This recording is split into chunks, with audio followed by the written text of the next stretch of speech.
Hi friends, నేనైతే దీన్ని తిరుపతి శ్రీశైలంలో గోల్ చేసి కొనుక్కున్నాను. ఇది నాకు నచ్చిందని. ఇప్పుడైతే నేను దీంతో ట్రాక్ చేసి 2 కార్లని దీని మీద నడుపుదాం అనుకున్నా. ఇప్పుడైతే నేను పేపర్స్ అంటించి ఈ కార్ని వీటి మీద నడపబోతున్నా.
నేనైతే చివరికి ఇట్లా పేపర్ అంటించేసాను.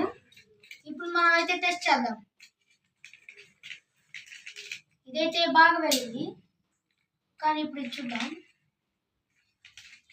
ఇది కూడా బాగా వెళ్ళింది. Success. Like, share and subscribe చేయండి.